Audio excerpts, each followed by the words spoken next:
Boa tarde a todos. Está um dia maravilhoso, né? Estamos aí, olha as flores maravilhosas aí, as flores da nossa casa. É para saudar a primavera. A primavera é a primeira das estações. Começa primavera, verão, outono e inverno, né? É a época do crescimento das flores, dos brotos, das sementes e do renovo. Quem era chamado de renovo?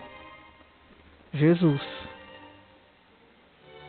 Era aquele ser, primeiro veio Adão, as pessoas se comportaram daquela forma. Também existe lá no Evangelho a explicação de o primeiro Adão e o segundo Adão. E daí Deus mandou o renovo, o exemplo que deveria ficar para nós do que é uma planta perfeita. Então, obrigado.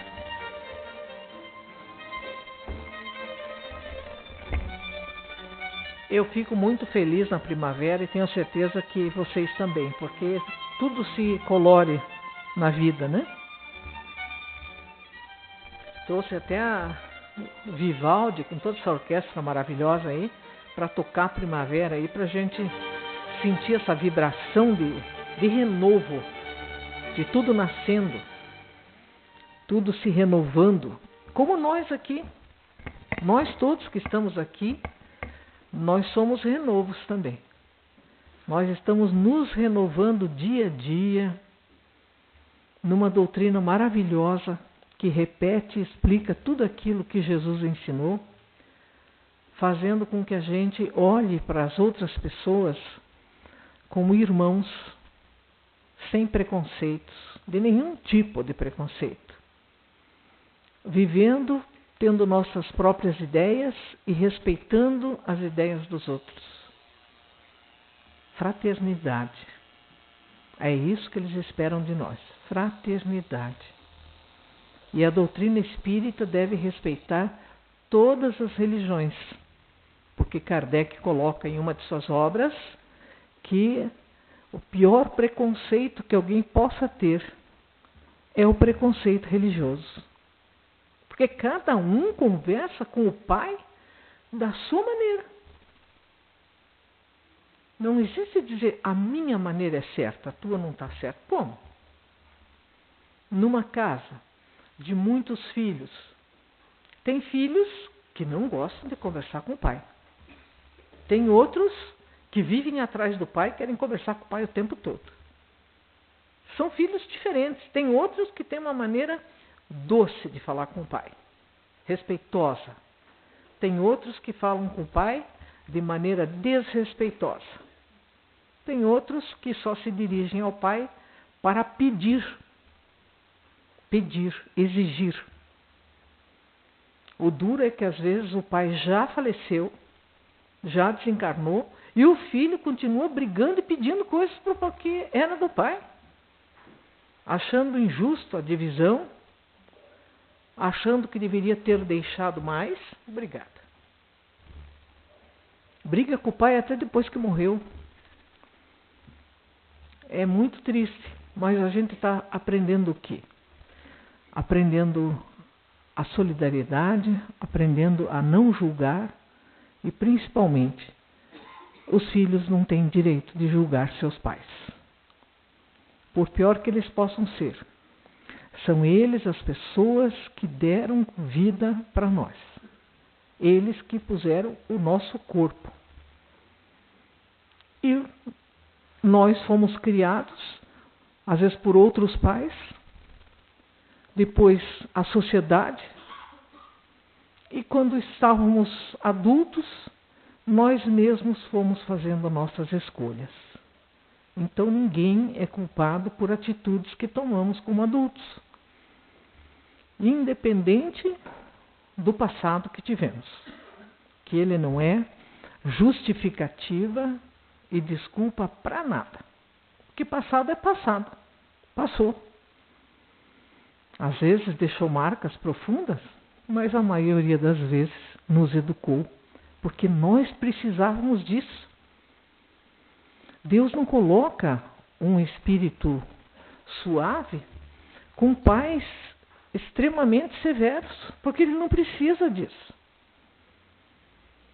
Quando a gente cai com pais severos, e graças a Deus, quando tem pais que são enérgicos, não estou dizendo violentos, enérgicos. Como diz o Dr. Isamitiba, quem ama, cuida,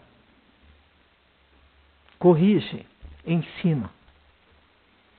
Por isso nós vamos, nesse momento, elevar nosso pensamento ao Pai, agradecer a Deus pela oportunidade da vida, que é tão bem-vinda e consentida, agradecer a Jesus pela força e pelo amparo que recebemos quando aqui chegamos, e pedindo aos espíritos amigos, coordenados por Eurípides Barçanufo, que possam nos envolver no seu amor, porque o que mais nos ajuda nas horas de aflição é aquele abraço amigo, cheio de ternura e compreensão. Obrigada, espiritualidade amiga, por estar sempre presente nesta casa, conforme os nossos pensamentos no bem, no amor e na paz. Que assim seja.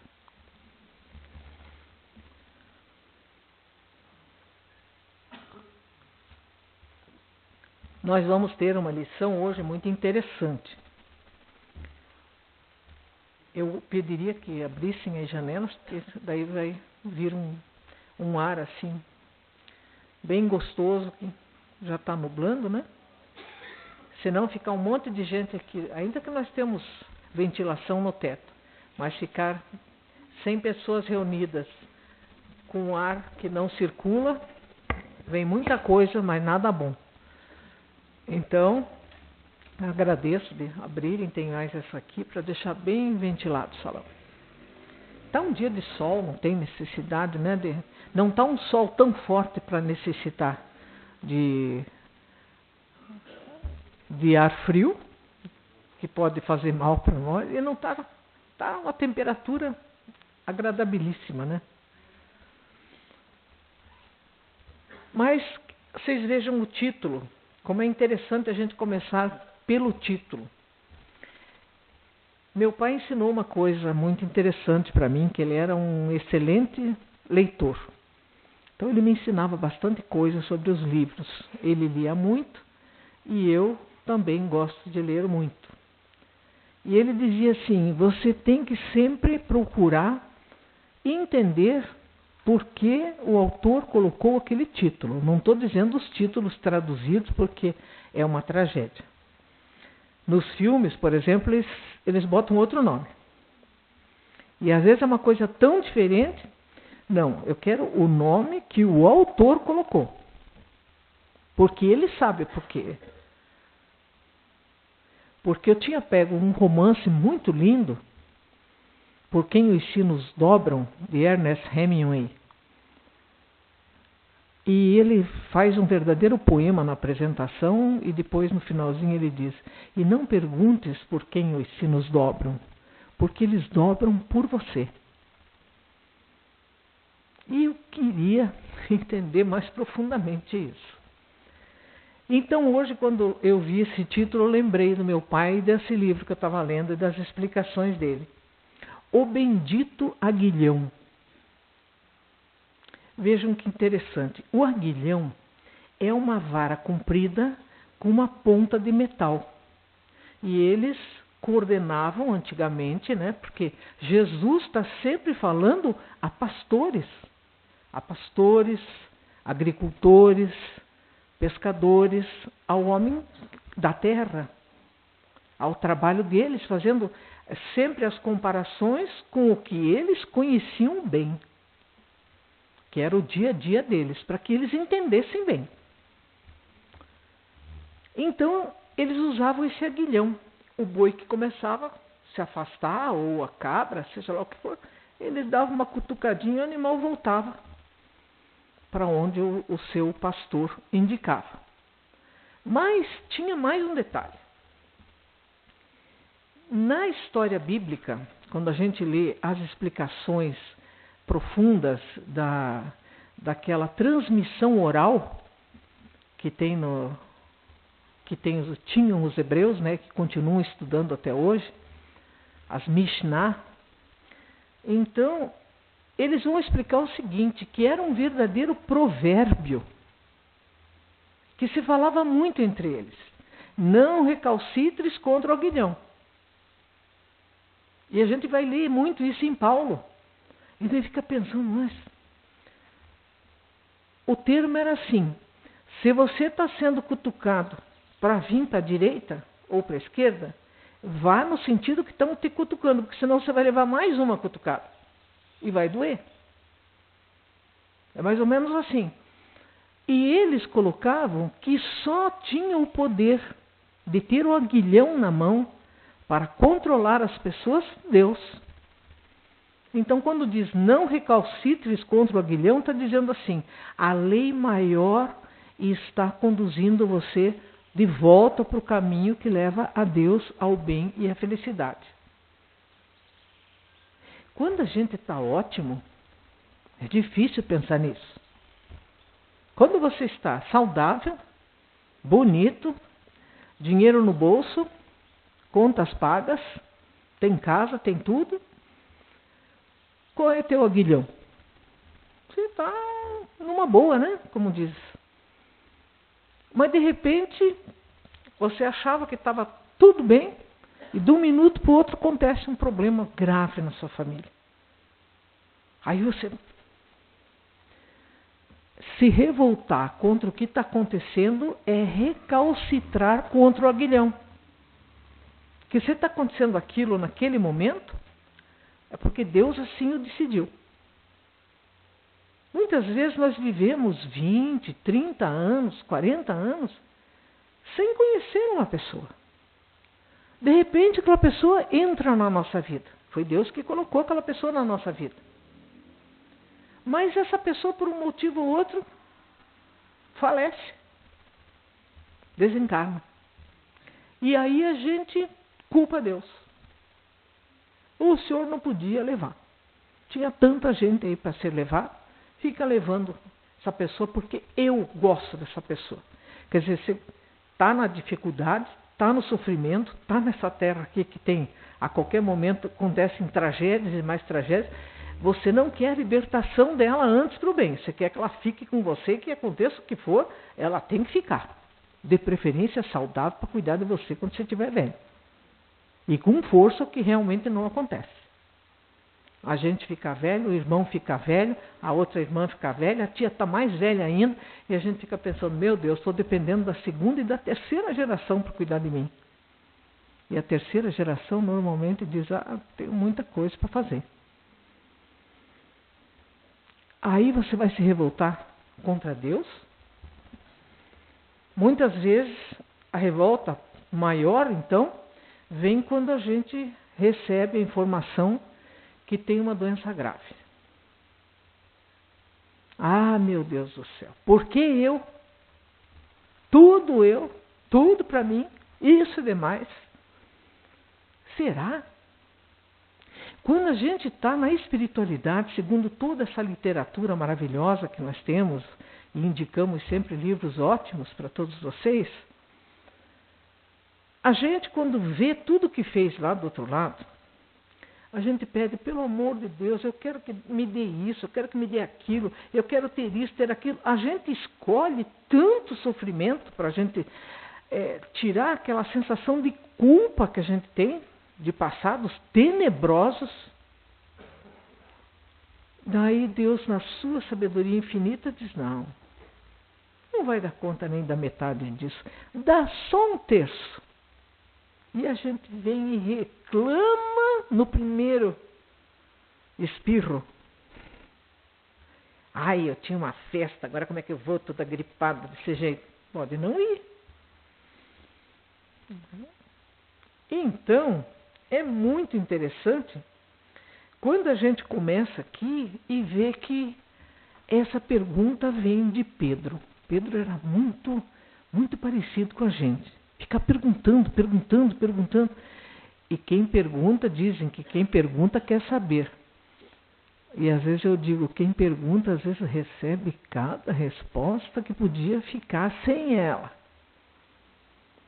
Emmanuel já disse que quem pergunta muito, muito ofende. Porque tem gente que chega e você espera que essa pessoa, digamos, faça o seu pé, porque você não pode fazer, não pode se arcar, então a pessoa vem lá. Aí a pessoa resolve que como você está ali, né, a pessoa com a alicatinho na mão, você fica com medo, né? Lá que me deu uma beliscada aí, dói bastante. E resolve que ela tem direito de fazer a entrevista. Quem você é, quantos anos você tem, se você é casado ou não é, se você não for casado, por que separou? E o que aconteceu com o separado? E não sei o quê, e teus filhos, e não sei o quê. Quanto você ganha? Um dia eu fiquei tão horrorizado, eu digo, eu não sabia que vinha junto, é um pacote. Vem o trabalho e mais entrevista. Eu, quando dou entrevista, eu cobro. Ela se assustou. Mas eu não estou fazendo entrevista. Eu digo, realmente, eu me enganei. Você está fazendo um interrogatório. E eu estou sem advogado aqui do meu lado para dizer se eu devo responder ou não. Na dúvida, é para não falar nada. Senão eu me comprometo. Então Pedro perguntava, ainda bem que ele perguntava para Jesus, que agora a gente lê aqui, e não precisa ver aquele sorriso de Jesus bem tranquilo, explicando pela milésima vez o porquê de certas coisas acontecerem. E o Simão Pedro disse assim para ele, destina-se a boa nova, sobretudo, a vitória da fraternidade, está falando Jesus. Essa é a função da Boa Nova. A Boa Nova significa explicação do Evangelho. Nosso Pai, diz Jesus, espera que os povos se aproximem uns dos outros e que a maldade seja esquecida para sempre. Que nós vemos no mundo muita maldade. Foi Deus que colocou a maldade no mundo? Claro que não. A maldade veio através do homem. Deus não colocou maldade. Não é justo que se combatam as criaturas reciprocamente a pretexto de exercerem domínio indébito sobre os patrimônios da vida, dos quais somos todos simples usufrutuários. O que a gente vê? Pessoas mortais, falíveis, que sabem que seu tempo é limitado aqui na Terra, daí diz assim para o país vizinho, você não pode ter armas nucleares, mas eu posso, porque eu vou cuidar. Mas quem disse que as pessoas estão gostando de quem está cuidando, do jeito que está cuidando? Sabe? Eu faço o que eu digo, não faço o que eu faço. O negócio é paz, desarmamento. Usar o ferro das armas e das balas para fazer artigos produtivos e que sejam para a vida e não para a morte. Quando nós tínhamos como presidente José Sarney, ele esteve fazendo um discurso lá nos Estados Unidos e tinham muitos alunos lá.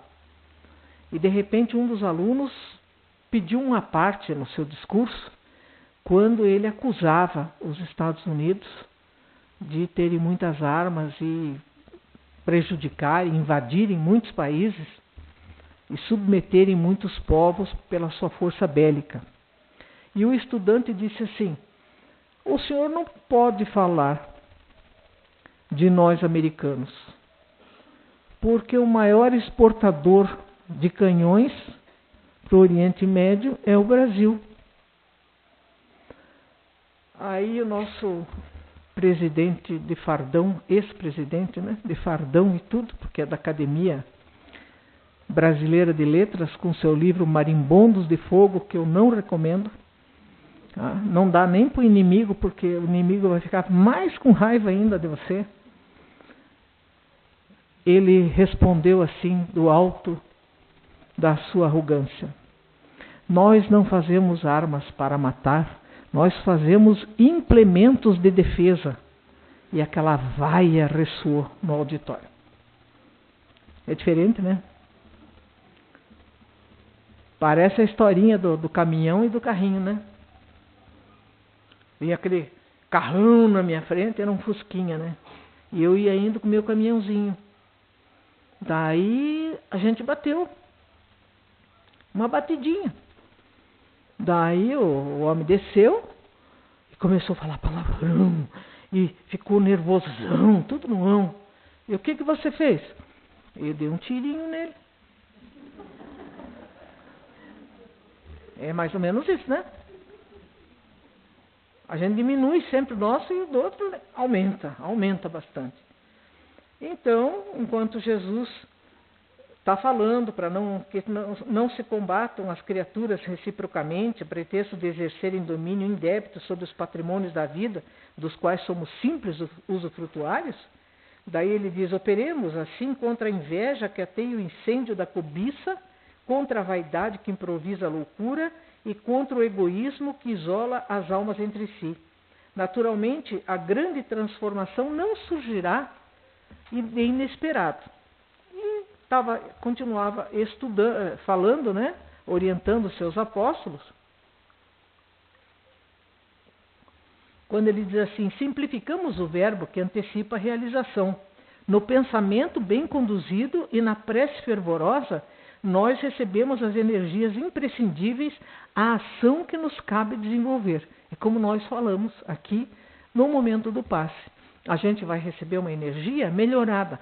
Essa energia ou essa força é muito mais importante a palestra do que o passe. Porque quando a pessoa entrou aqui, ela já foi atendida pela espiritualidade. Agora, na palestra, ajuda que a gente reflita sobre muitas coisas e se modifique para não precisar do remédio. Aí que está. E ele veio falar exatamente isso: a paciência garantirá, né, o êxito da sementeira, a esperança fiel que é a fé, alcançará o reino divino, e a nossa palavra, aliada ao amor que auxilia, estabelecerá o império da infinita bondade sobre o mundo inteiro. As sombras e moléstias por toda parte, agora vai chegar bem pertinho de todos nós. É Jesus quem está falando. Como se a existência na Terra fosse uma corrente de águas viciadas. É imperioso reconhecer, porém, que se regenerarmos a fonte, somos nós, né? Aparece adequada solução ao grande problema, restaurando o espírito em suas linhas de pureza, sublimando-se-lhes as manifestações. Então, você pode tomar passe o resto da vida. Se você não se modificar, você pode tomar passe mais 3 vidas e não vai adiantar nada. Porque o que vem é uma força, é um amor, é um carinho para que a gente tenha coragem de enfrentar aqueles problemas, sabendo: eu não estou só, Deus está comigo, Jesus está me amparando, tem companheiros me ajudando a eu pensar. Se eu estiver pensando corretamente conforme a lei, eu vou superar isso. E os inimigos, deixa eles. Eles também viverão. Desejamos longa vida, porque é a vida que nos educa. Né? Mas daí o Pedro disse: mas olha, tudo isso é muito bom, mas eu vou interromper o mestre. Ele está falando, mas eu tenho uma pergunta agora que vai encurtar. Eu tenho certeza que todos nós um dia já pensamos assim. Vamos ver se eu estou enganado. Senhor, diz Pedro, as tuas afirmativas são sempre imagens da verdade. Eu compreendo o ensino da Boa Nova, estendendo felicidade sobre toda a terra. No entanto, não concordas que se as enfermidades terríveis são terríveis flagelos para a criatura, se curássemos todas as doenças, olha que coisa boa, vamos curar todas as doenças, se proporcionássemos um alívio duradouro a quantos padecem as aflições do corpo, não seria melhor para todo mundo? Vamos acabar com esse negócio de doença. Que negócio é esse? Por que eu compro um carro e de repente quebra uma peça? Meu Deus! Mas você usou direito, você fez E tem as peças e o carro, ele também tem um tempo, como o nosso corpo. Ele tem um tempo. Chega uma hora que a gente diz, eu desconfio que esse corpo aqui não está mais dando conta de tudo que eu tenho que fazer. A gente vai ficando mais devagar, mais lento, mais esquecido. Mas as nossas tarefas também são diferentes, são mais intelectuais, são mais de coordenação. Está tudo certo, está tudo certo. Mas o Pedro, quando disse isso, o Filipe já levantou, o outro apóstolo, né? E disse, eu concordo. Tira todas as doenças, todas as aflições do mundo, vai ser muito mais fácil. Jesus deixou que a serenidade reinasse de novo, porque todo mundo começou a dar palpite, né? Aquela conversarada, né? Tiago falando com Mateus, com todo mundo falando ali. Aí Jesus esperou que a poeira baixasse, todo mundo concordando, vamos tirar todas essas doenças, essas limitações terríveis aí, essas dores, e tudo vai ficar mais... A gente vai entender a Boa Nova muito melhor. Jesus é o mestre por excelência, é o mestre dos mestres. Ele deixou que a poeira abaixasse e disse, eu louvo a piedade de vocês, quererem tirar todas as dores e todas as perturbações e as doenças de todo mundo. E assim, vocês acham que os enfermos seriam curados antes mesmo da pregação. Com efeito, no outro dia, desde manhãzinha, o médico celeste, que é Jesus, acolitado pelos apóstolos, impôs suas milagrosas mãos sobre todos os doentes que tinham doenças de todo tipo. Quando ele foi pregar, ele parou e disse, não, vou fazer como vocês querem. Eu acho interessante que Jesus estava entre nós e a gente ficava dando pitaco para ele para dizer como é que ele tinha que fazer as coisas, né? A gente é meio arrogante. Até hoje, desrespeitoso com os professores. No meu tempo não era bem assim. O professor era bem respeitado. Eu estudei em colégio público. O professor entrava na sala, a gente levantava, ficava ao lado da carteira, todo mundo, era aquele movimento. Quando ele chegava lá na frente, ele dizia, podem sentar. E a gente sentava. Chegava a visita na sala, todo mundo levantava. E a gente respeitava o professor. Então, as coisas que a gente está vendo aí na televisão é de chorar. É de chorar. Mas faz parte da falta de educação que nós empurramos como sociedade aos menos favorecidos e agora volta para nós. É a mesma coisa que nós estamos fazendo com a nascente. A nascente pura é um fiozinho d'água. Um repórter foi fazer uma pesquisa sobre as nascentes e ele foi acompanhando um rio até chegar à nascente, filmando e falando e mostrando. Quando ele chegou na nascente, o rio se torna imenso em certos lugares, mas imenso mesmo. Quando ele chegou na nascente e viu aquele fio de água caindo, ele caiu de joelhos, bebeu daquela água e ficou chorando, porque ele viu que aquela água pura, aquele filetinho que Deus nos dá, quando ele corre e faz os grandes rios, nós vamos jogando lixo, esgoto, nós vamos sujando, esquecendo de que aquilo é que nós vamos tomar. Porque chegar lá na nascente é difícil. E nós não cuidamos das nascentes. Não plantamos árvores em volta, não cuidamos da natureza. Aí o dia que falta água, que tristeza. E lá na Gênesis tem uma parte que diz assim, bem interessante, ela diz assim, a água está na superfície para o homem se utilizar bem dela. Se ele não se utilizar bem dela, ele terá que cavar muito, porque daí ele vai ter que utilizar a água de baixo. Não está acontecendo isso já? Furando poços artesianos e isso e aquilo, e tentando encontrar água lá embaixo, porque que está em cima ali está secando tudo. Então, e nós queremos ser curados rápido, para continuar estragando tudo, sem nenhum tipo de aguilhão que nos diga, por aí não, é para cá. Aí Jesus impôs as mãos em todo mundo. É como se nós aqui na casa dessemos passe antes da palestra. Na palestra ficava eu e 2, 3 gatos pingados aqui dentro. O resto ia todo mundo embora. Será que não? Até o Dr. Roberto Lúcio percebeu. Depois do passe, é uma revoada embora, todo mundo esquece que tem importantes lições que está tendo de graça. Até o meu amigo comentou comigo, olha, você está administrando muito mal essa casa. Nós tivemos aí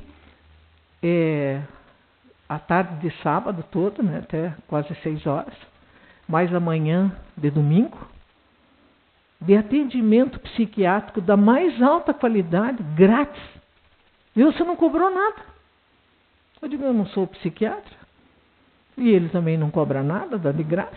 Não posso cobrar. Foi uma brincadeira nossa.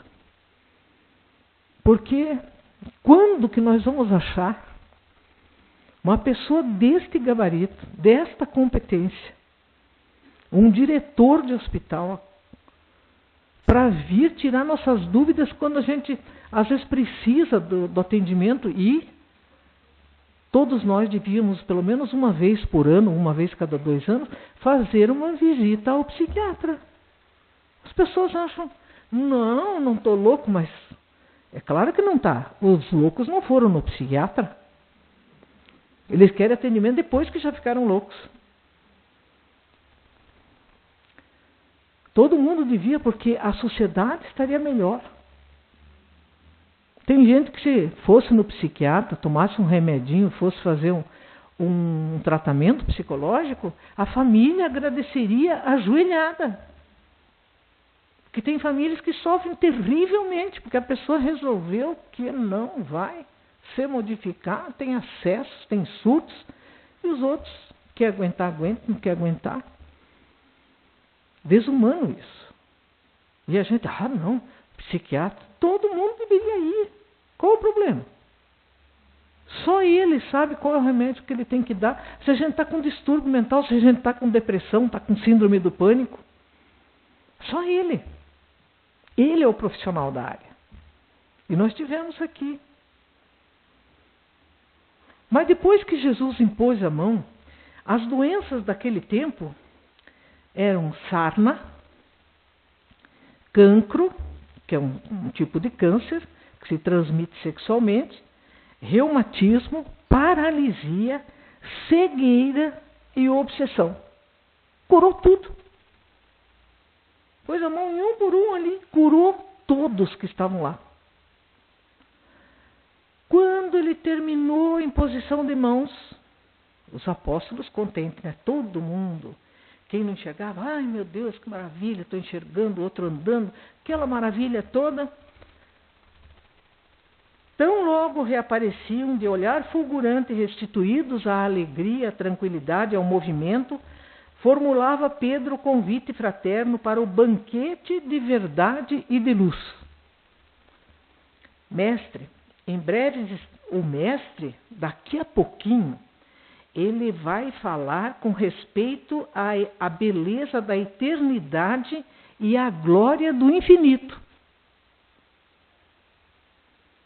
Demonstraria para todos aqueles que já estavam curados, então estavam sem dor, estavam bem, como é que ele ia demonstrar como é que é o amor e a sabedoria de Deus.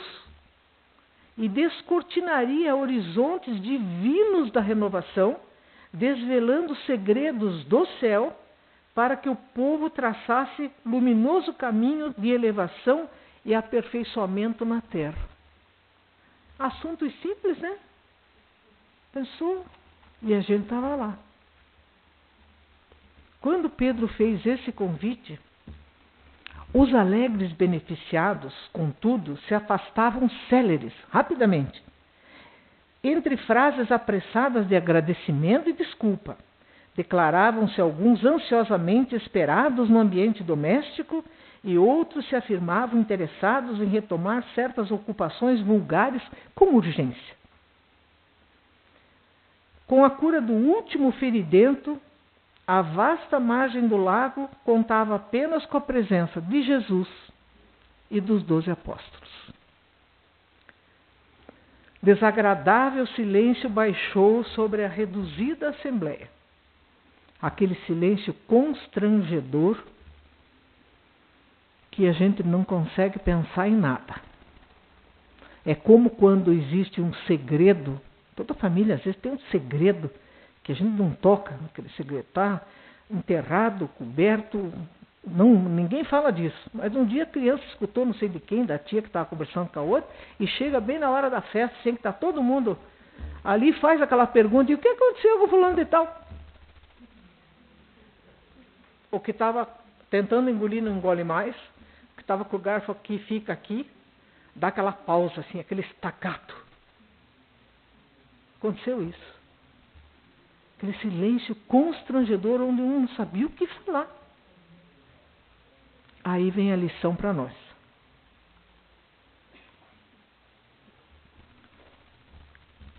Pedro ficou muito triste com o desapontamento do mestre, mas Cristo falou compassivo. Pedro, estuda a experiência e guarda a lição.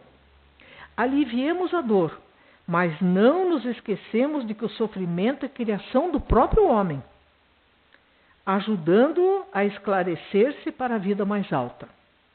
E sorrindo expressivamente rematou: a carne enfermiça é remédio salvador para o espírito envenenado.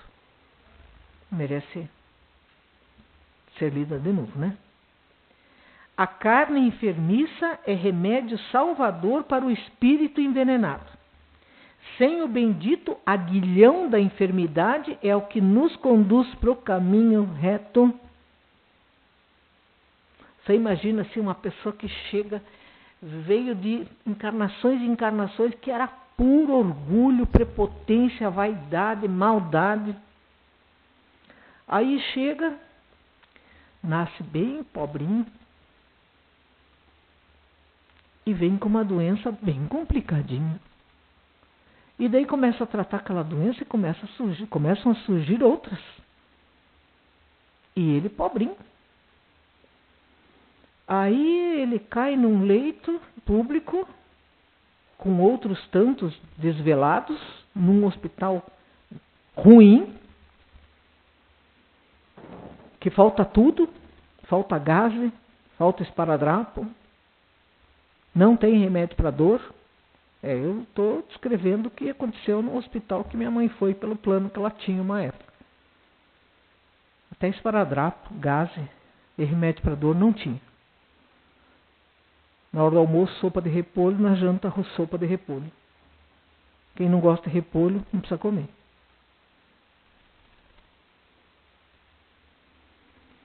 Triste. Mas isso em Curitiba, que é a cidade de primeiro mundo. Imagina lá para o Nordeste, para o meio do Pará, de Mato Grosso. Imagina como é que é a coisa. E aí, aquele espírito arrogante ganha para usar só quando estiver lá. Não pode levar para casa. Um guardapozinho feito de TNT com uma grande abertura. Se você põe com a abertura para frente, você descobre a retaguarda.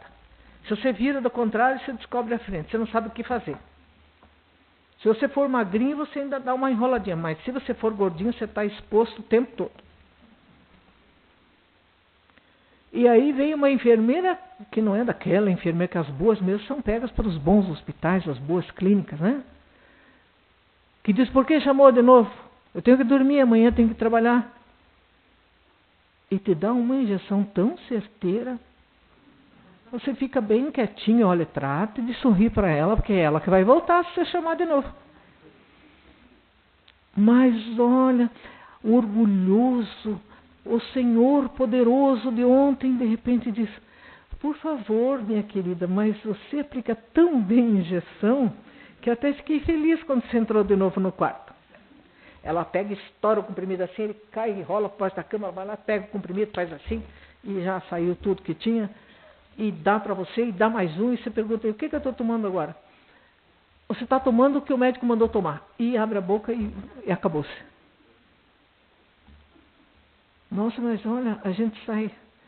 Quando o médico diz, eu vou te dar alta, ele falou quando ele falou tá, você está lá na frente do hospital mancando, todo torto assim, esqueceu de tirar o aventalzinho, só jogou as coisas por cima ali, esperando a carona para sumir de lá.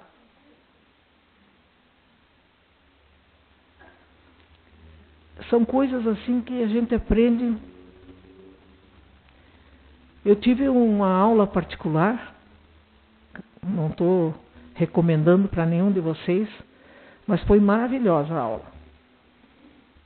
Na primeira cirurgia que eu fiz na cabeça, eu fiquei 7, 8 dias na UTI e eu ficava no primeiro lugar aqui, onde o médico ficava ali de costas para mim, prescrevendo. E eu fui ouvindo, porque é uma ligeira divisão para as pessoas, um biombozinho, né? Então a gente ouve todos. E você está de máscara, está entubado, está daquele jeito. E eu fui ouvindo os relatórios de vida das pessoas que estavam ali, sem poder ver o rosto, sem poder dizer uma palavra, ficava rezando em pensamento, chorando de pena. Quando a pessoa ia fazendo aquela catarse final, escutava tudo, de repente, ouvia como se um galho seco tivesse quebrado, aquele som de tac. E daqui a pouco aquela pessoa passava coberta até a cabeça, não falava mais e saía.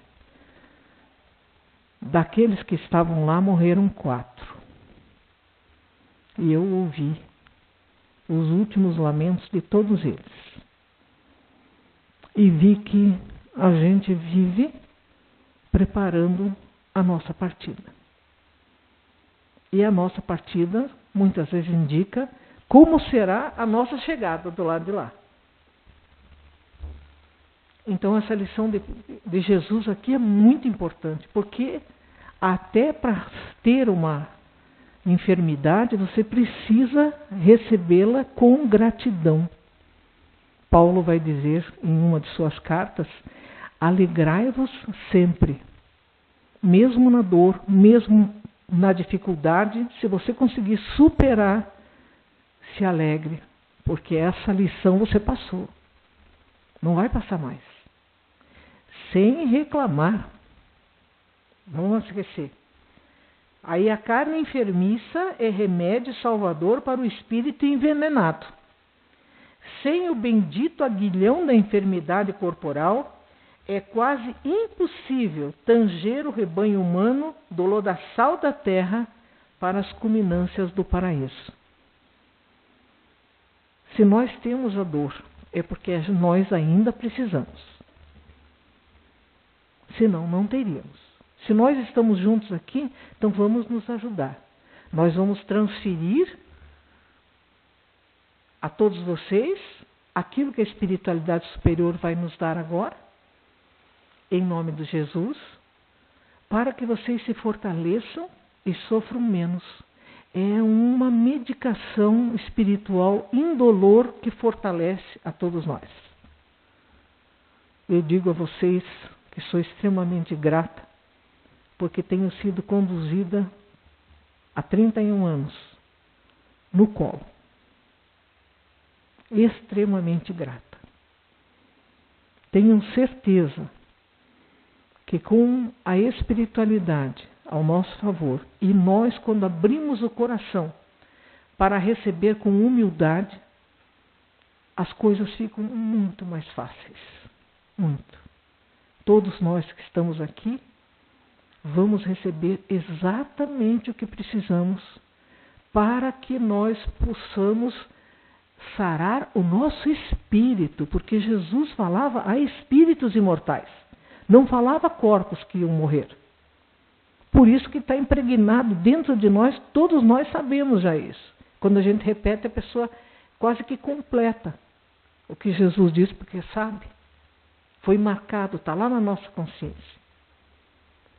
Então, nesse momento, nós vamos passar aos passes e queremos que todos vocês que necessitarem dos passes recebam com profundo amor e gratidão, mentalizando qual é o problema maior que está trazendo a dor nesse momento. A dor da separação é uma grande dor. A dor da depressão é uma grande dor. Todas as dores são pesadas e medidas por Jesus. E Ele dá a medicação correta, no momento correto. Ninguém fica sem atendimento. E é para Ele que nós dizemos: Senhor Jesus, junto com essas flores que enfeitam nossa casa, com esse sol abençoado, com essa primavera que há de nos renovar todas as esperanças, todas as convicções, que nós possamos ter sempre alegria e gratidão à ajuda que recebemos, independente de nós merecermos ou não. Obrigada, Senhor, sê conosco nesse momento em que passamos aos passes. Abençoa todos que aqui estão, encarnados e desencarnados. Que assim seja.